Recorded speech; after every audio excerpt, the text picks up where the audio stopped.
ঈদ ও ঈদের বাইরে cinema release করে নিজেকে প্রমাণ করতে করতে 25টা বছর পার করে ফেলেছে। এটা কিন্তু আমার কথা না, এটা কিন্তু আমার কথা না, আমাদের সুপারস্টার মেগাস্টার শাকিব খানের কথা। এখন আর নিজেকে প্রমাণ করার মতো কিছু নাই। উফ, অস্থির কথা। এখন আমি শুধু ভালো সিনেমা করতে চাই এবং ভালো গল্পের সিনেমা করতে চাই এবং ভালো মানের সিনেমা করতে চাই এবং ভালো সিনেমাকে বিশ্বের দরবারে পৌঁছাতে চাই। এটা হলো শাকিব খান।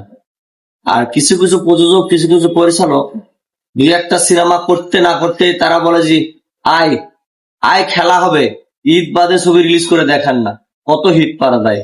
আরে ভাই, ঈদের বাইরে ছবি রিলিজ দিতে দিতে তার আজকে 25টা বছর পার হয়ে গেল, আর সেই প্রযোজক পরিচালকরা বলে যে ঈদ ছাড়া আসেন খেলি। আরে ভাই, শাকিব খান অল টাইম একটা ঈদ। শাকিব খান যে কোনো মুহূর্তে সিনেমা রিলিজ দিবে, ঈদের মতো ব্যবসা হবে, এতে কোনো সন্দেহ নাই। তিনি করে দেখাইছেন এবং প্রতি ঈদে 4টা 5টা করে ছবি রিলিজ দিয়েছেন এবং 4টা 5টা ছবি ব্যবসা সফল করেছে এবং সুপার ডুপার হিট হয়েছে।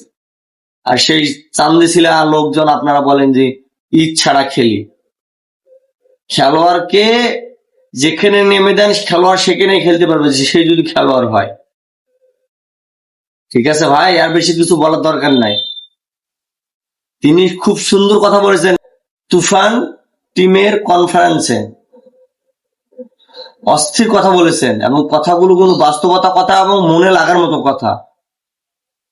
সত্যি ভাই, এটাই আমাদের শাকিব খান, এটাই আমাদের শাকিব খান। শাকিব খানের ঈদ ছাড়া যতগুলো সুপারহিট ব্লকবাস্টার সিনেমা আছে তা দুই বাংলার অনেক হিরোদের টোটাল ক্যারিয়ারে ততগুলো সিনেমা নেই। চিন্তা করেছেন আপনারা? আর সে শাকিব খানকে নিয়ে কথা বলেন ভাই। এখন শাকিব খান বেছে বেছে সিনেমা করতে চায়।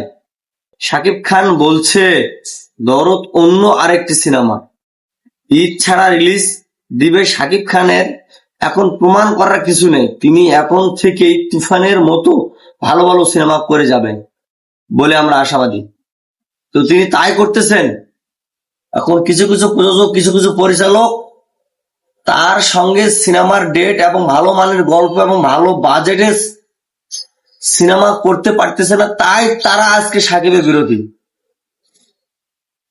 আর যদি তারা ভালো ডিমান্ড পাতো, ভালো গল্প পেত, তাহলে তারা আজও শাকিব খানের সুনাম করত এবং সুনাম গাইতো। কিন্তু তারা এখন শাকিব খানের ধারে কাছে যেতে পারতেছে না, কারণ তাদের বাজেট কম, তাদের গল্পের কাহিনী ভালো না। আগে শাকিব খান যা করেছে, ভুল করেছে, এখন তো শাকিব খান আর ভুল করতে চায় না। এখন স্মার্ট টেকনোলজি, বিশ্বের সঙ্গে তাল মিলিয়ে তাকে মুভি বানাতে হবে যেন তার মুভিটা বিশ্ব দরবারে এবং বাংলা ফিল্ম ইন্ডাস্ট্রিকে চেনে। শাকিব খানের আশা এটা। আর আপনাদের কিছু কিছু কুচক্রী মহলের আশা হলো আমরা বাংলার ভিতরেই আমরা সীমাবদ্ধ থাকবো। আর শাকিব খান চায় যে বাংলা ফিল্ম ইন্ডাস্ট্রিকে বিশ্বের দরবারে পৌঁছে দিতে।